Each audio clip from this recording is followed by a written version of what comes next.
अपने घरों में यज्ञ को अपनाएं, और जो लोग इस जंग से जीत चुके हैं वो अपना प्लाज्मा डोनेट करने के लिए आगे आएं, तभी इस लड़ाई में हम आगे बढ़ सकते हैं।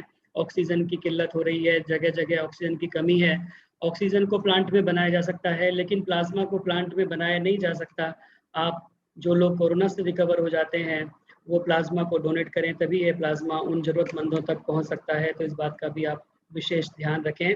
आइए अब मैं स्वागत और अभिनंदन करना चाहता हूं। हमारे मध्य में आर्य जगत के बहुत ही उच्च कोटि के विद्वान आदरणीय आचार्य नरेंद्र मैत्रेय जी उपस्थित हैं, और बहुत ही सुंदर रोचक शैली से अपनी चर्चा को हमारे मध्य तक पहुंचा रहे हैं। बहुत विषयों पर, कई विषयों पर बहुत ही सुंदर चर्चा हुई है। और अभी जो बात हमारी चल रही है, विषय चल रहा है संध्या क्या है, हम क्यों करें और कैसे करें, इस विषय पर विगत 2 हफ्ते हमने चर्चा की है, और आज उसकी तीसरी कड़ी। मेरी विनम्र प्रार्थना है आदरणीय आचार्य जी से, कृपया उस विचार श्रृंखला को आप आगे बढ़ाएं। आदरणीय आचार्य नरेंद्र मैत्रेय जी। धन्यवाद जितेंद्र जी। मेरी आवाज आ रही है ना? जी आ रही है। आइए सभी को नमन। सभी करबद्ध होकर के हाथ जोड़ करके उपविष्ट हों। ओ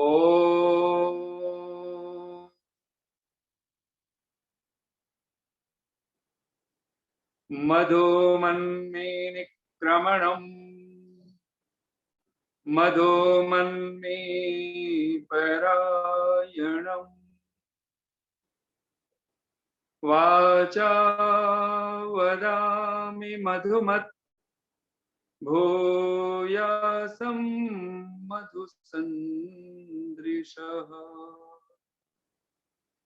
ॐ नमः शम्भवाय च मयो भवाय च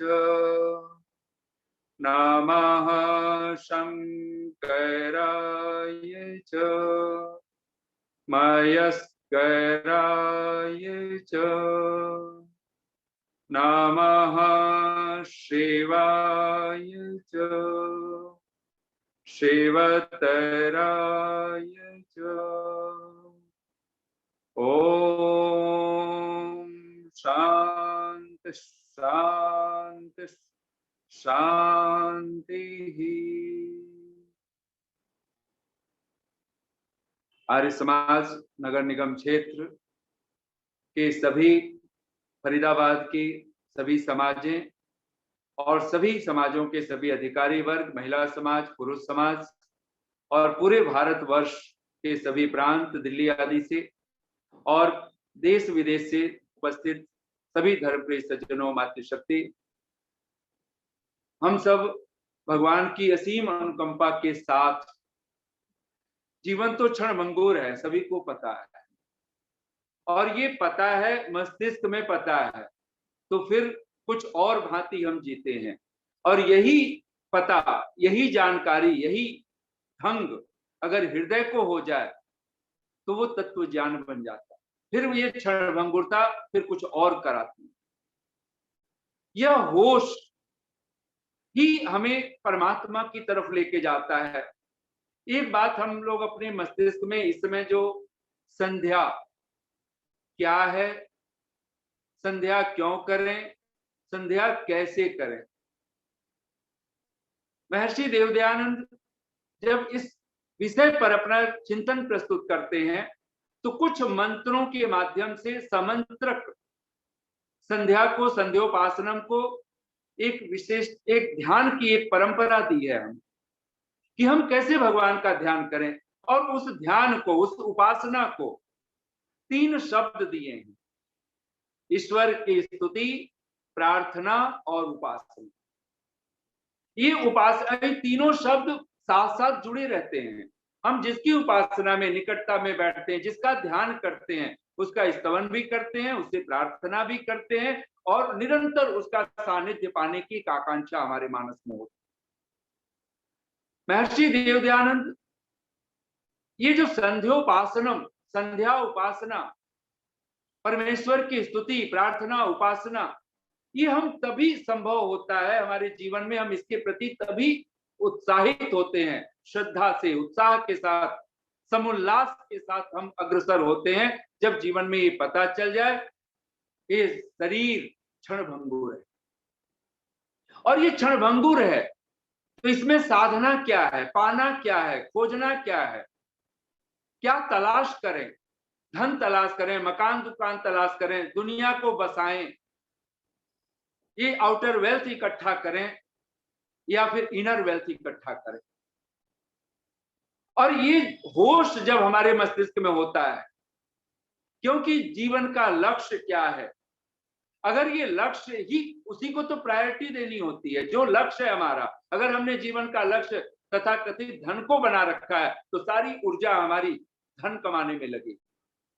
अगर हमने अपना लक्ष्य जन समूह को बना रखा है, लोगों के बीच में अपने आप को प्रसिद्ध करना है, लोगों के बीच में अपने आप को पॉपुलर करना है, फेमस होना है, अपना नाम धाम कहीं हम इस संसार में प्रसारित करना चाहते हैं, तो फिर उसके लिए नेता अभिनेता और भी न जाने क्या क्या कुछ बन करके अब वो सब हम कार्य करेंगे, हमारी प्रायोरिटी वो बन जाएगी। लेकिन अध्यात्म के जगत में तो प्रवेश उनका होता है जो ईगोलेस हो जाते हैं, जो अहम से रहित हो जाते हैं, निरहंकार, जिनका अहम विदा हो जाता है। और कहते हैं इस संसार में अगर सचमुच में गिरावट की कोई दो चीजें हमारे जीवन में हो सकती हैं सबसे ज्यादा, एक है अहम और दूसरा है वहम। एक अहंकार और दूसरा है गलतफहमियां, नासमझियां। अगर नासमझ में जीने, नासमझी में जीने लग गए तो फिर जीवन का एक ढंग दूसरा ही हो जाता है। अहंकार में जीने लग गए तो जीवन का ढंग दूसरा ही हो। संध्या की तरफ, उपासना की तरफ, ये जो संध्या जिसको ऋषि कहते हैं, तो पहली बात हम लोगों ने विचार किया है, ये जो भगवान का ध्यान करना है, भगवान की उपासना करनी है, उसका स्तवन करना है, उससे प्रार्थना करनी है, उसकी याचना करनी है, कब करें, ये बड़ा महत्वपूर्ण है। हम लोग ये मान करके बैठे हुए हैं कि भगवान सर्वव्यापक है, तो जब मर्जी आंख खुले, दिन के 12 बजे अगर सो करके उठते हैं तो भी ठीक है, वही सवेरा, ये नासमझी छोड़नी पड़ेगी, तोड़नी पड़ेगी। अगर हम ऋषि के सचमुच में अनुयायी हैं, ऋषियों की परंपरा के अगर हम अनुयायी हैं, अनुचर हैं, अनुगामी हैं, तो ध्यान करने का, उपासना करने का जो उचित समय है, मूल समय है, वो प्रातः काल की संधि वेला और सायंकाल की संधि वेला। और ऋषि लिखते हैं मनुष्य ही, अगर हम मनुष्य हैं तो सचमुच में अवश्यम शब्द ऋषि लिखते हैं, निसंदेह, निश्चित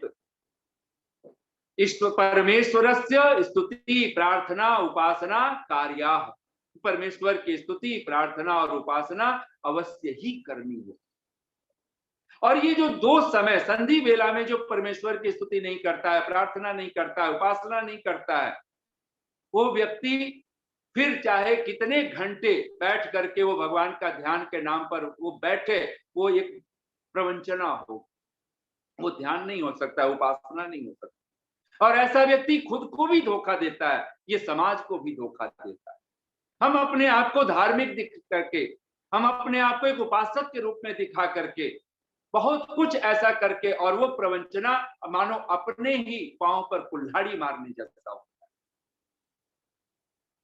इसलिए संध्योपासना, अगर हम चाहते हैं परमात्मा, हम लोग भगवान की बात करते हैं, हम लोग बहुत सारे मंत्रों के अर्थ जानते हैं, लेकिन सचमुच में भीतर अगर ये भरोसा नहीं पैदा हुआ कि परमात्मा पर कोई ननु नच नहीं है, उसका अस्तित्व है, त्वमेव प्रत्यक्षम ब्रह्मासि, जैसे गुण को देख करके गुणी का प्रत्यक्ष होता है, ऐसे परमात्मा का।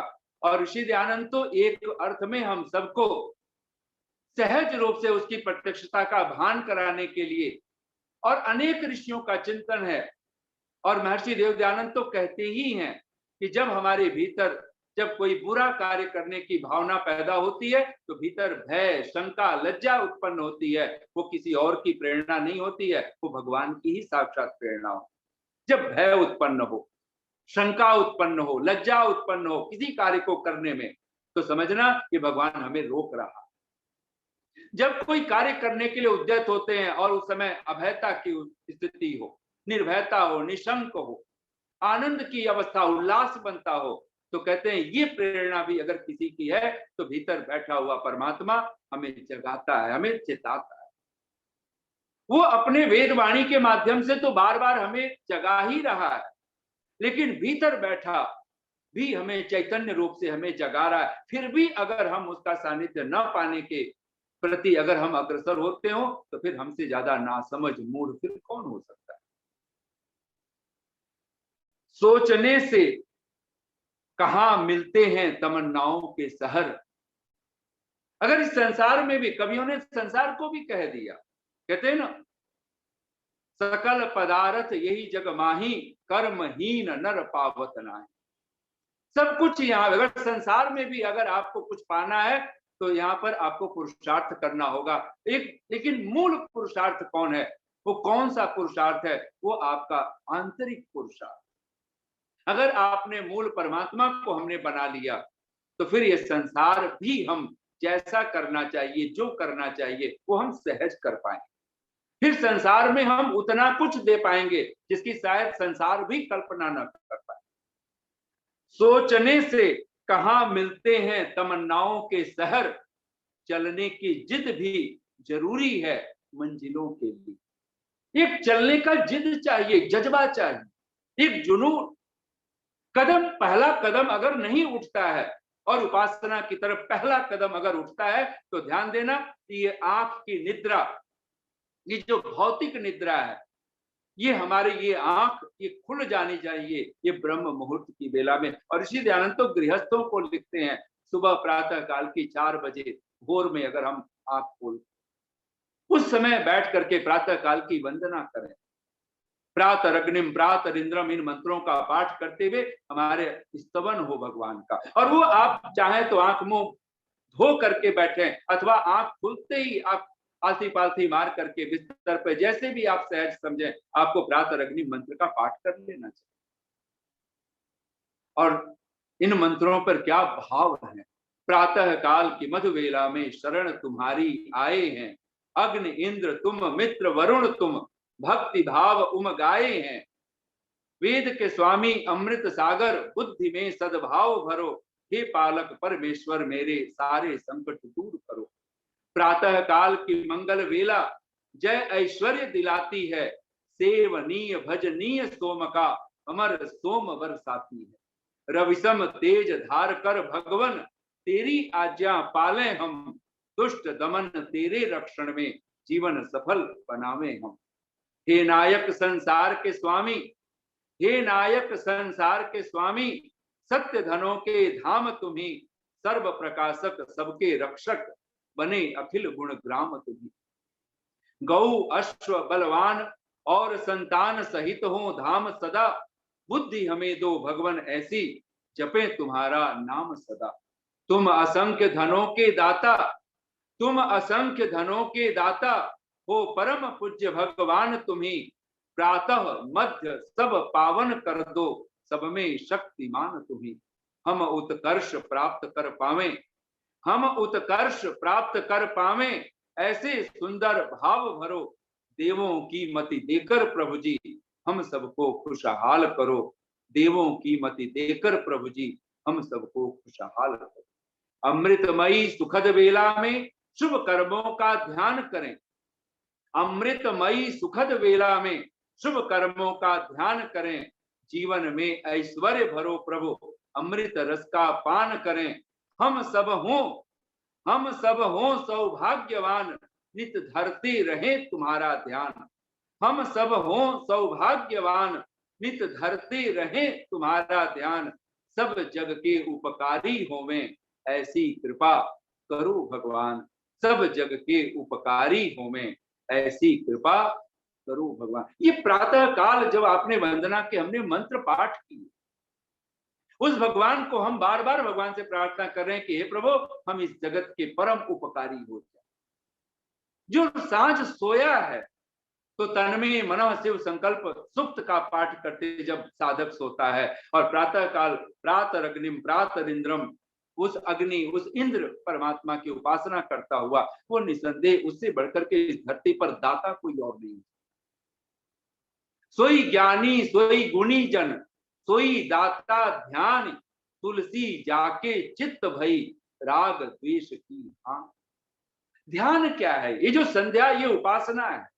ये मूलतः जो ध्यान शब्द है, ये हमारे मस्तिष्क में हम केवल आंख मूंद करके बैठ गए, कुछ शब्द दोहरा लिए, कुछ मंत्र पाठ कर लिए, तो कहा नहीं।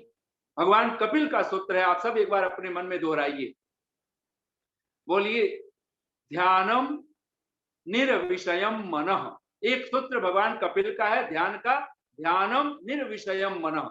जब आपका मन निर्विषय होता है, एक निर्विषय का अर्थ कोई विचार रहित होना, ये अर्थ नहीं, यहां पर अर्थ कीजिए जो पंच विषय हैं, शब्द स्पर्श रूप रस गंध, इन पंच विषयों की वासनाओं से जो रहित होता है चित्त।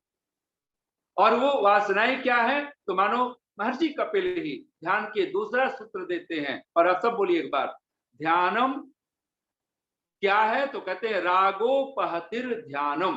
बोलिए, राग उपहतिर ध्यानम। जब राग आपका उपहत हो जाए, ये राग द्वेष मिट जाए चित्त से, सोई ज्ञानी सोई गुणी जन, वही ज्ञानी है वही गुणी है, सोई दाता ध्यानी, और वही दाता है वही ध्यानी है, तुलसी जाके चित्त भई राग द्वेष की हाँ।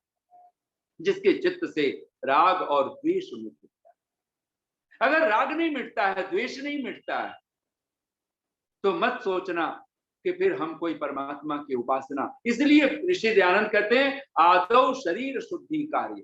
सबसे पहले जब हम संध्या उपासना की सज्जा की बात करें, कैसे करें संध्या, तो ऋषि दयानंद लिखते हैं सबसे पहले हम प्राणायाम करें। अगर आप पंच महायज्ञ विधि पढ़ें तो कम से कम न्यूनात न्यूनान 3 प्राणायामान, 3 प्राणायामों को कुर्यात, 3 प्राणायाम हम करें सबसे पहले।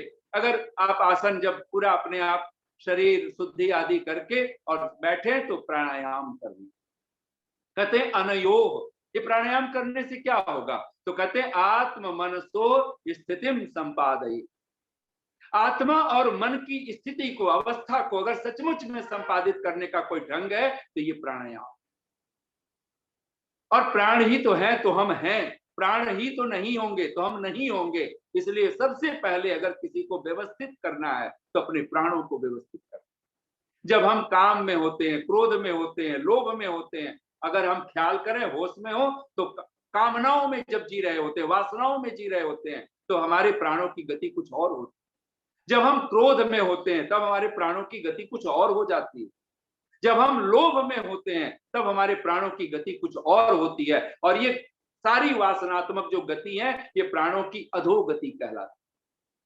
क्योंकि प्राण की 2 गतियां हैं, एक तो अधोगति और एक ऊर्ध्वगति। लेकिन जब हमारे प्राणों में कहीं परमात्मा बस जाए, कहीं सत्य बस जाए, सदाचार बस जाए, योग यज्ञ बस जाए, तो हमारे प्राण ऊर्ध्वगामी होने शुरू होते। वो प्राणों का ऊर्ध्व आयाम होता है, वो अध आयाम नहीं होता है। इसे ऋषि कहता है सबसे पहले 3 प्राणायाम, आप आसन पे बैठे तो 3 प्राणायाम करें। और वो जो ध्यान है, तो सबसे पहले कहते आदौ शरीर शुद्धि कार्य। और शरीर शुद्धि में ऋषि ने स्पष्ट कहा बाह्य शुद्धि है और आभ्यंतरा शुद्धि है।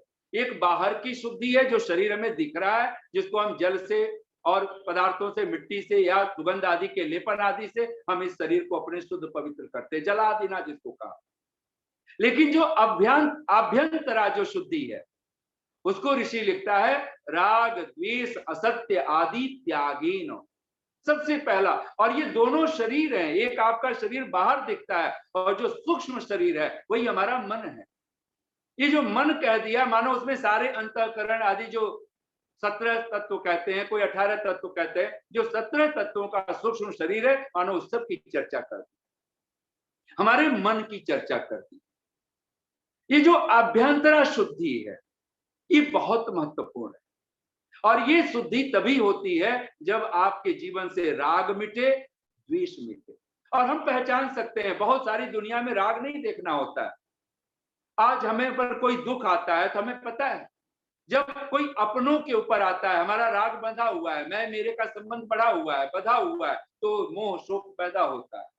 लेकिन वही दूसरों के साथ कोई घटना घटती है जिससे हमारा एक दूर का रिश्ता बना हुआ है, तो हम उसको एक समाचार की तरह, एक न्यूज की तरह, और उस पर खबर की तरह हम उसको देखते हैं, सुन लेते हैं, बात खत्म हो जाती है। लेकिन जब बात अपनों पर हो जाती है, अपने पर हो जाती है, मैं मेरे का, इसलिए तो कहा, भगवान कहते हैं जो भगवान की ध्यान में, उनकी उपासना में अगर बैठ जाता है, अनुपश्यता, उनका दर्शन कर लेता है, तो कहते हैं तत्र को मोह कह शोक एकत्वम अनुपश्यत। कहते हैं फिर वहां मोह नहीं ठहरता, वहां शोक नहीं ठहरता। जहां मोह है वहीं शोक है।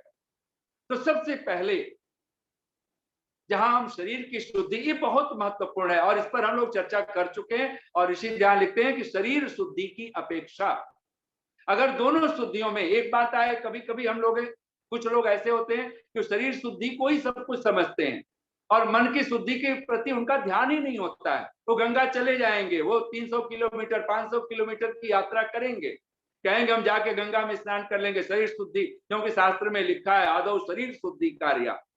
लेकिन ऋषि लिखता है अगर हो सकता है शरीर बीमार हो, हम स्नान उतना न कर पाए, हम वैसे ना पवित्र हो पाए जैसे पवित्र हम स्वस्थ होने पर होते हैं, तो क्या करें? तो इसलिए ऋषि कहता है तस्याह, उस शरीर शुद्धि की अपेक्षा से आत्म अंतःकरण शुद्धि, ये जो आत्मा और अंतःकरण की शुद्धि है ये विशेष है। कहते हैं तस्याह सर्वोत्कृष्टत्वात्, उसका सर्वोत्कृष्ट होने से, और पर ब्रह्म प्राप्ति, और पर ब्रह्म की प्राप्ति का एक साधनत्वात्, एक साधन होने से, यानी परमात्मा की प्राप्ति का सर्वोत्कृष्ट अगर कोई साधन है तो हमारी ये अंतःकरण की शुद्धि है, आत्मा की शुद्धि। इसलिए तो भगवान मनु ने कहा अद्भिर्गात्राणि शुद्ध्यन्ति मनः सत्येन शुद्ध्यति विद्या तपोभ्याम भूतात्मा बुद्धिर ज्ञानी न शुद्धति। ये जल से गात्र शुद्ध होगा, ये शरीर पवित्र होगा, मन सत्य से शुद्ध होता है। इसलिए राग द्वेष, सत्य किसके जीवन में आएगा? सत्य का अर्थ क्या है? हम लोग यज्ञ में जो प्रार्थना बोलते हैं, बोल तो देते हैं बहुत सहज से, एक बात अपने मस्तिष्क में हम लोग बिठा लें, सत्य जब बात कही जाती है, सत्य त्याग करने की बात कही जाती है, इसका सीधा सा अर्थ क्या है?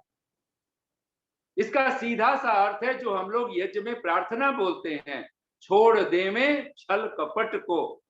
ये जो छोड़ दे में छल कपट को, ये जो हमारी प्रार्थना है, ये छूट जाना ही, ये मन को पवित्र करना है, ये सत्य का आचरण, ये सत्य का व्यवहार होगा।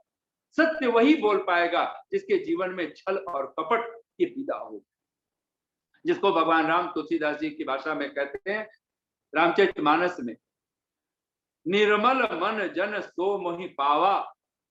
और यहाँ पर ऋषि लिखता है कि परब्रह्म की प्राप्ति में ये राग द्वेष रहित मन का होना, आत्म शुद्धि का होना कितना महत्वपूर्ण है। कहते हैं एक तो सर्वोत्कृष्ट साधन है, और परब्रह्म की प्राप्ति का एकमात्र अगर कोई सचमुच में सर्वोत्तम साधन है, सर्वोत्तम विधा है, उपाय है, तो ये मन की आत्मा अंतःकरण की शुद्धि। तो गोस्वामी जी लिखते हैं और भगवान राम के मुख से कहलवाया है, निर्मल मन जन सो मोहि पावा, मोहि कपट छल छिद्र न पावा। मुझे कपट नहीं प्रिय, मुझे छल प्रिय नहीं है, मुझे छिद्र प्रिय नहीं।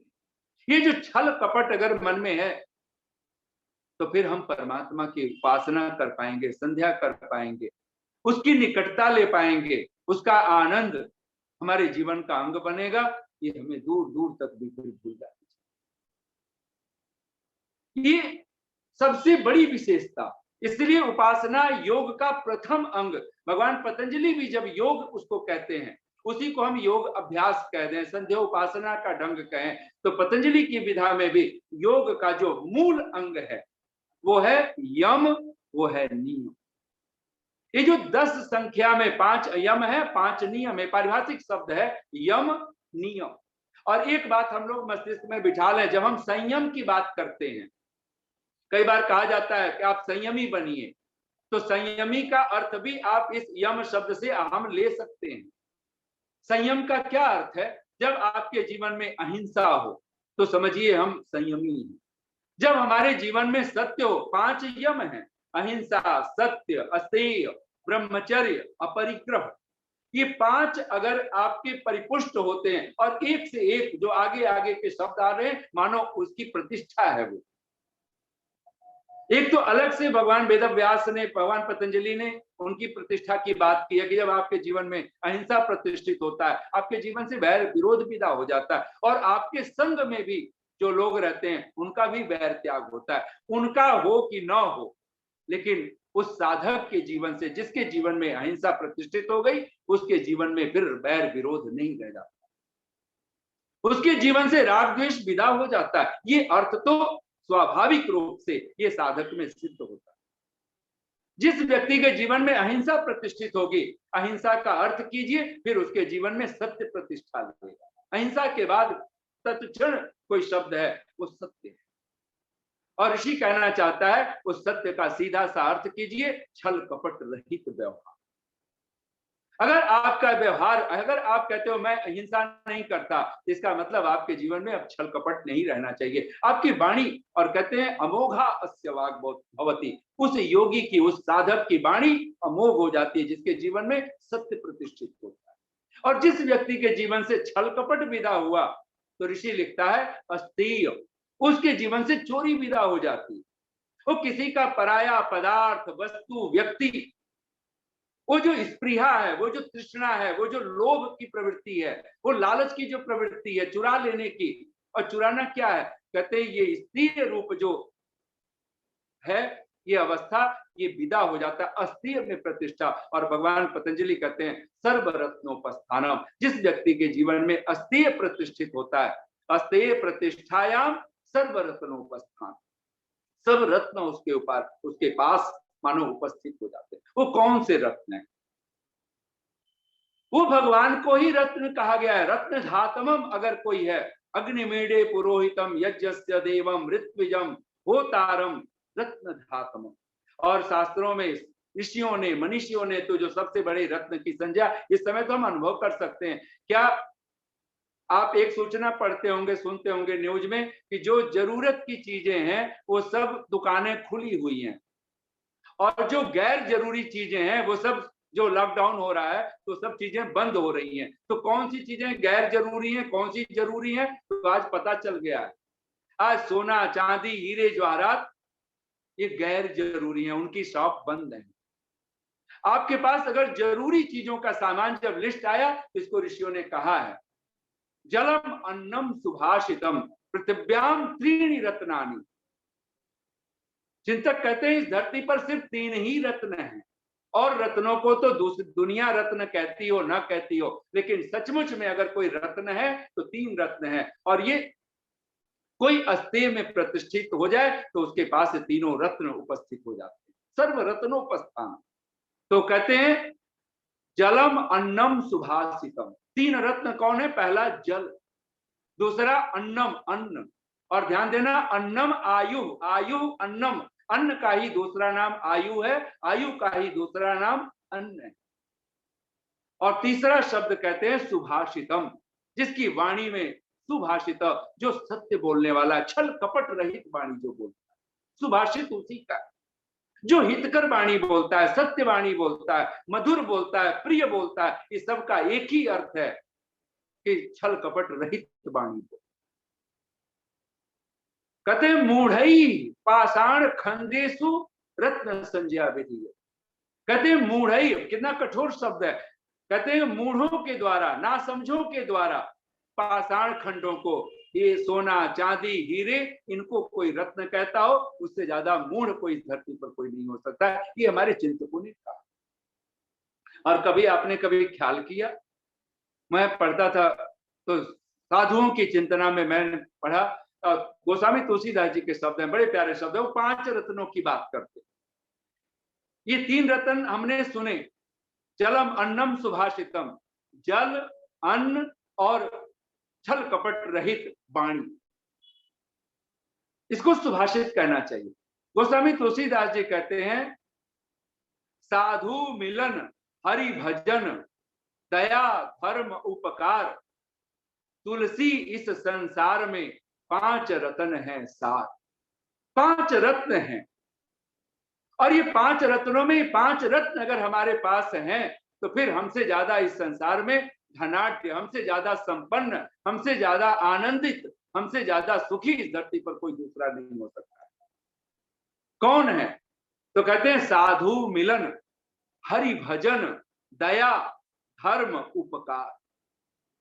साधु मिलन, पहला रत्न कहते हैं साधु मिलन। जिस व्यक्ति के जीवन में साधुओं का संग, जो असाधु उसी को कहा गया है जो सरल है, निश्चल है, निष्कपट है, ऐसे लोगों का संग साथ।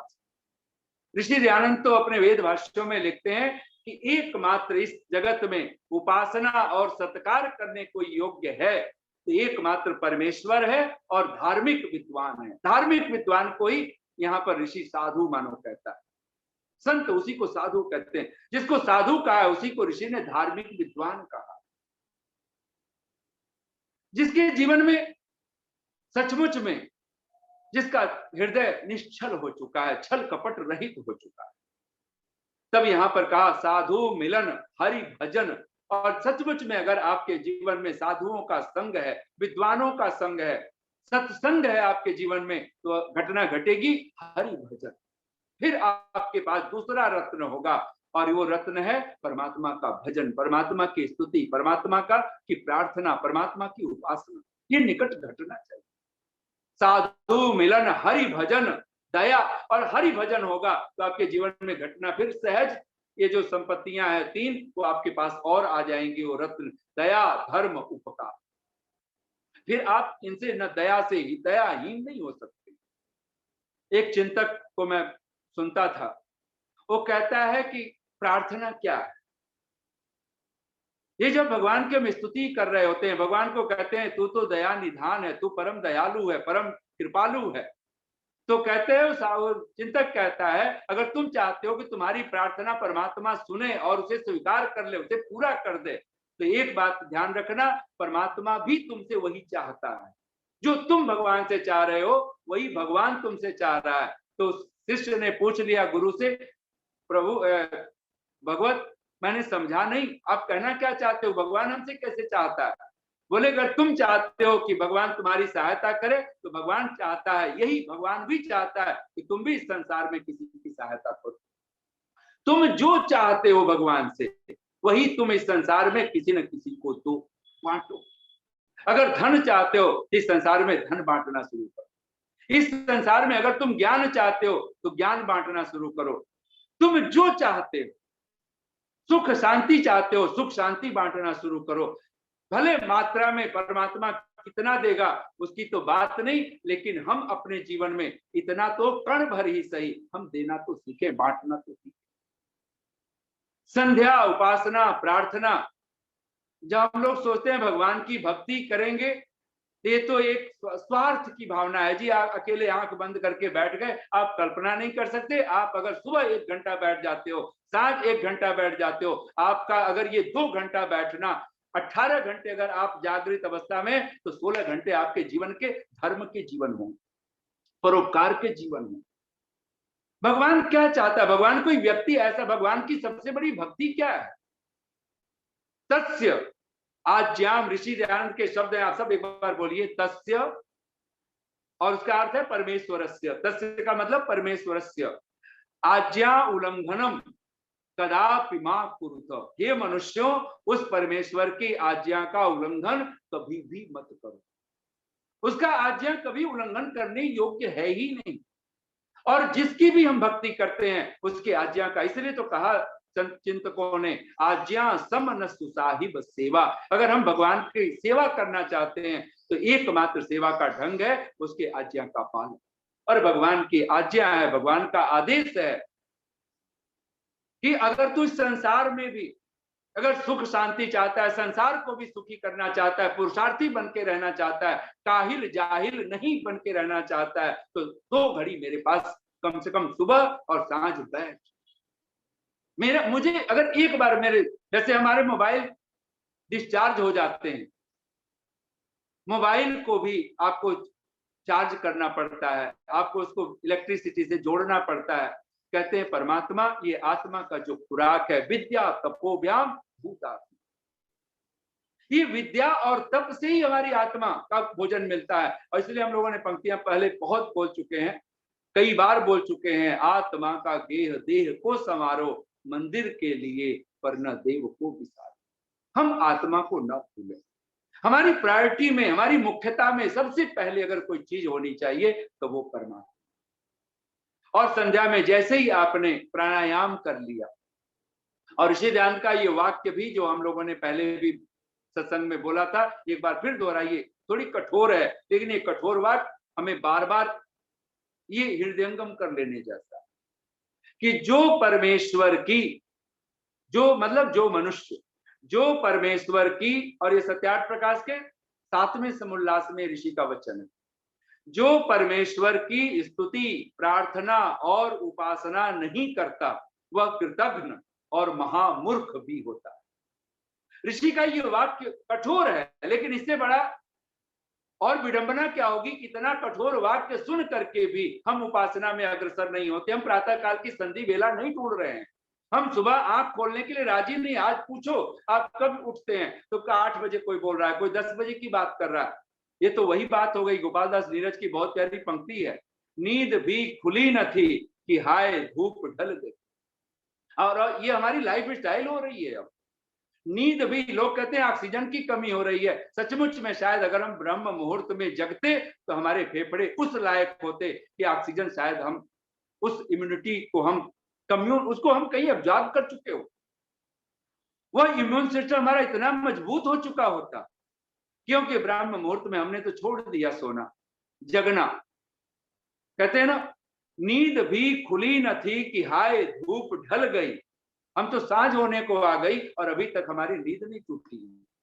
नींद भी खुली न थी कि हाय धूप ढल गई, और पांव जब तलक उठे कि जिंदगी फिसल गई। पांव जब तलक उठे कि जिंदगी फिसल गई, और अब पांव नहीं उठ, अब शरीर में ताकत न रही, और अब जिंदगी के सांझ होने को आ गई। हम उस दशा में आकर के पहुंच गए, और कहते हैं पात पात झर गए कि शाख शाख जल गए, चाह तो निकल न सकी पर उम्र निकल गई। ये जिंदगी हमारी, एक बार अगर इस विधा में अगर हम सोच सकते हैं कि भगवान को पुकारें, उसकी स्तुति, उसकी प्रार्थना, और सुबह की संधि बेला ये जगना बहुत आवश्यक है।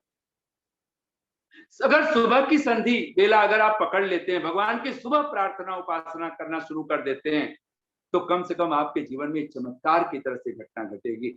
और तब ऋषि कहता है कि उसके बाद आप सबसे पहले जब संध्या में बैठते हैं, तो फिर उस संध्या में बैठने के बाद आप जो स्पर्श करते हो, सबसे पहले शिखा बंधन ऋषि ने लिखा।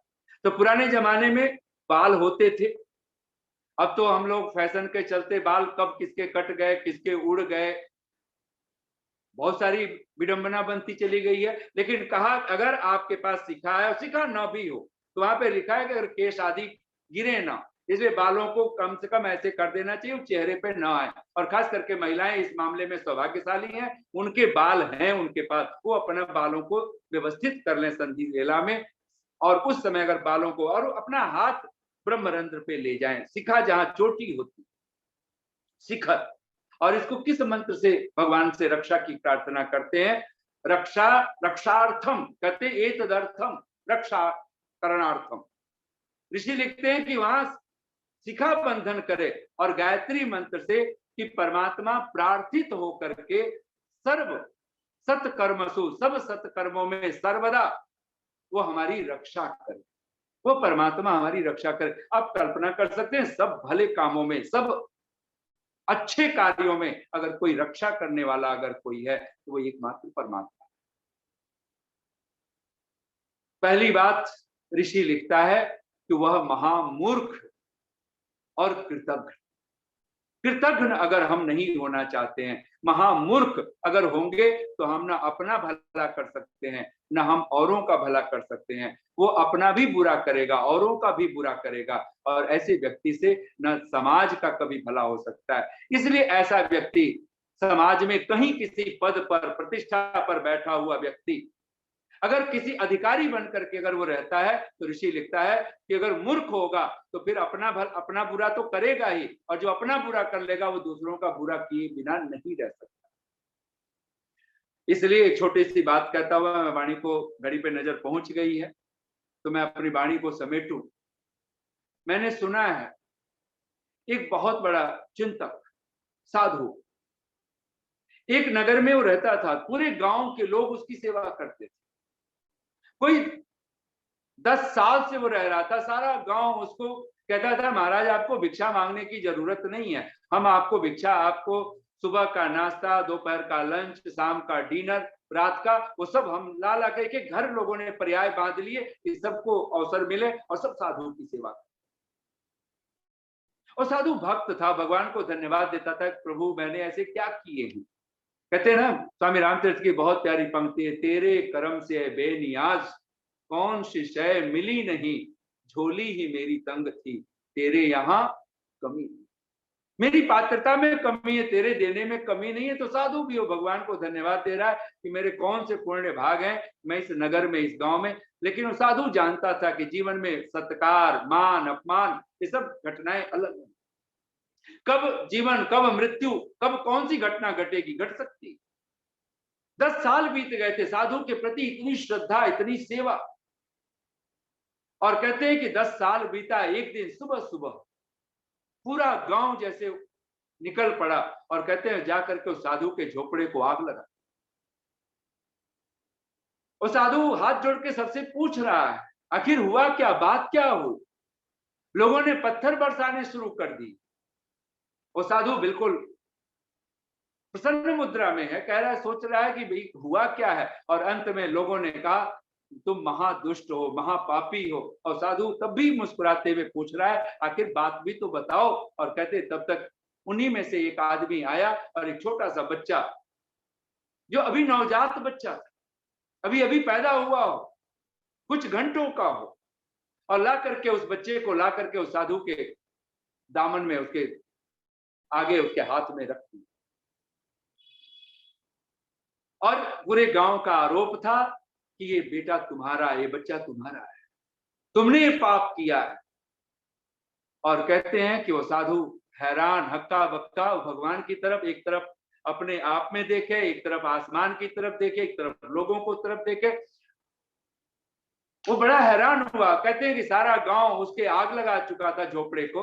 दोपहर में वो आदमी फिर उसी गांव में घूमा कि भाई मुझे तो नहीं, लेकिन कम से कम इसकी माँ तो होगी ना, इस बच्चे को दूध चाहिए, मुझे कुछ दो कि ना दो, मेरा शरीर बचे कि ना बचे, लेकिन इस बच्चे को दूध। और कहते हैं कि जब वो उस घर के दरवाजे पर पहुंचा कि जिस महिला का वो बालक था, जिस औरत का, कहते हैं वो दौड़ करके भागी भागी आई और उस बच्चे को ले लिया, गोद, उस छाती से लगा लिया, दूध पिलाने लगा। और अपने घर वालों को कहती है तुम्हें शर्म नहीं आती? अरे मैंने तो अपने प्रेमी को बचाने के लिए मैंने साधु पर आरोप लगा दिया था, लेकिन तुम ऐसे कर दोगे, मेरे बच्चे को मुझसे छीन करके इस साधु को ले जाकर के दे दोगे, ये मैंने न सोचा था। और कहते हैं इतना वर सुनना था, सारे गांव में वो खबर भी ऐसी फैली कि वो महिला का जो बालक था उस साधु का नहीं था, वो किसी और, उसका कोई प्रेमी था। और उस प्रेमी को कोई गांव वाले मारे ना, पीटे ना, उसको किसी तरह की प्रताड़ना न दे, वो साधु को। और साधु ने कभी मना भी कुछ कहा नहीं। मैंने कहा कि अगर ये मेरे जीवन का कोई ढंग हो सकता है, कोई ढंग बना होगा, मैंने किसी जीवन में कोई मेरे से अपराध हुआ होगा, शायद ये सजा, लेकिन उस क्षण भी वो आनंदित। और कहते हैं कि सारा गांव फिर उमड़ करके उस साधु के पास पहुंचा कि महाराज मुझसे बड़ी भूल हुई, आप हमारे महल में चलिए, आप हमारे मकान में चलिए। और साधु तभी भी वैसे ही बिना कोई ननु नच के फिर साधु चल रहा था, जो लहू लुहान हुआ। ये एक दशा है। एक बार अगर हम उस मानसिकता में आ जाएं, उस परमात्मा की कृपा को अगर हम अपने आप में ले लेते हैं और सचमुच में परमात्मा की स्तुति के साथ अगर जुड़ जाते हैं, तब ये बात हमारे मस्तिष्क में कि चाहे सुख में हो तब परमात्मा को धन्यवाद देते मत थकिए, और जब दुख में होते हैं तब भी भगवान को धन्यवाद देते, कोई शिकवा शिकायत मत कीजिए।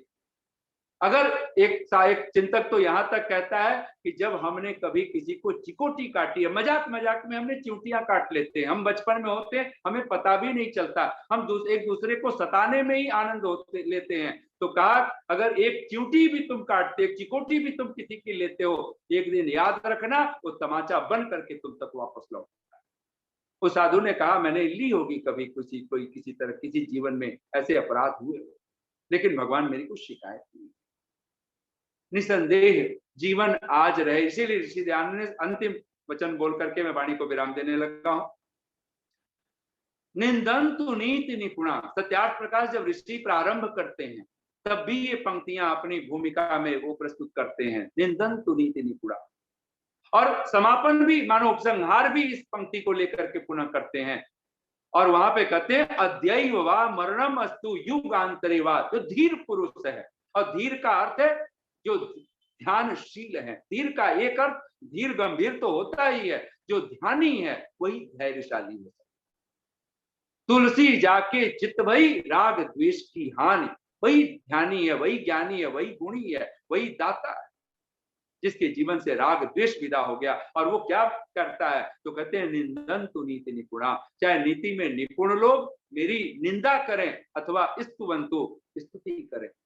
लक्ष्मी समाविशतु। धन दौलत ये बाहर की आउटर वेल्थ, लक्ष्मी समाविशतु ये प्राप्त हो जाए। गच्छतु वा यथेष्टम, अथवा ये हमारी जिंदगी से दूर चली जाए, हम बिल्कुल विपन्न अवस्था में आ जाए, चाहे ये धन ये दौलत रहे अथवा जाए। अद्यैव वा मरणम अस्तु। आज ही मृत्यु आए, युगांतरे वा अथवा युगों युगों तक ये शरीर जीवित रहे। न्यायात पथः प्रविचलन्ति पदम न धीरा। ऋषि तो इस बात की भगवान से प्रार्थना करता है, रक्षा की प्रार्थना करता है, हे प्रभु मुझे कभी न्याय के मार्ग से, धर्म के मार्ग से, सत्य के मार्ग से और अपने वेद मार्ग से, अपने मार्ग से मुझे कभी विचलित मत होने। मां प्रगाम पथो वयम मां यज्ञात इंद्र सोमिनः मां अंतः स्फुरनो अरातय। याजक साधक उपासक एक ही प्रार्थना करता है कि मुझे सत्य का ये जो न्याय का पथ है, हे प्रभु ये मैं इससे कभी विचलित न, मां प्रगाम मैं कभी विचलित न, मैं कभी न छोड़ू। यज्ञ का पथ मैं कभी न छोड़ू। मां अंतः स्फुरनो अरातय।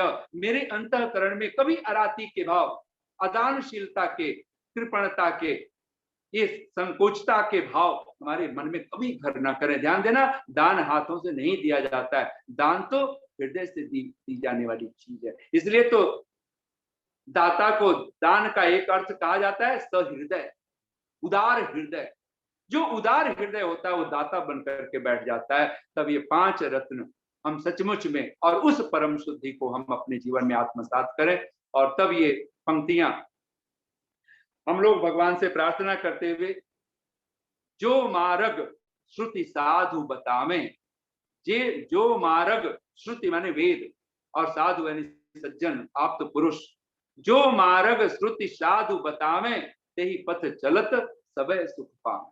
उस पथ पर चल करके ही सब सुख पाते हैं। तू ही प्राणदाता, तुम ही प्राणदाता, तुम ही दुख हरता। ये गायत्री मंत्र का ये भावार्थ अद्भुत है। तुम ही प्राणदाता, तुम ही दुख हरता, तुम ही हो अकेले प्रभु सृष्टिकर्ता। तुम ही प्राणदाता, तुम ही दुख हरता, तुम ही हो अकेले प्रभु सृष्टिकर्ता। वरण योग्य है तेज ऐसा तुम्हारा, वरण योग्य है तेज ऐसा तुम्हारा, कि हो भस्म जिसमें महापाप सारा। वरण योग्य है तेज ऐसा तुम्हारा, कि हो भस्म जिसमें महापाप सारा। धरे देव ध्यान में हम उसको, धरे देव उसको सदा ध्यान में हम, धरे देव उसको सदा ध्यान में हम। कभी न भटके घोर अज्ञान में हम, कभी न भटके घोर अज्ञान में हम।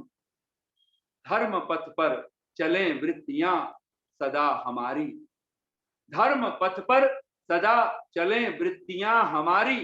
दया हो दया धाम हम पर तुम्हारी, दया हो दया धाम हम पर तुम्हारी। और एक बात अगर ये मानस में हमारे मस्तिष्क में बैठ गई, वो परमात्मा दया का भंडार है और हमारी वृत्तियां धर्म पथ पर चलने वाली बने और एकमात्र चरण शरण अगर किसी की पकड़े उस परमात्मा की, उस मूल की। हमारी जैसे ऋषि दयानंद ने सत्यार्थ प्रकाश के 10 समोल्लास पूर्वार्ध, 4 उत्तरार्ध के 14 समोल्लासों की पुस्तक लिखने लगे हैं, तो सबसे पहला जो स्थान दिया है वो परमात्मा ईश्वर है।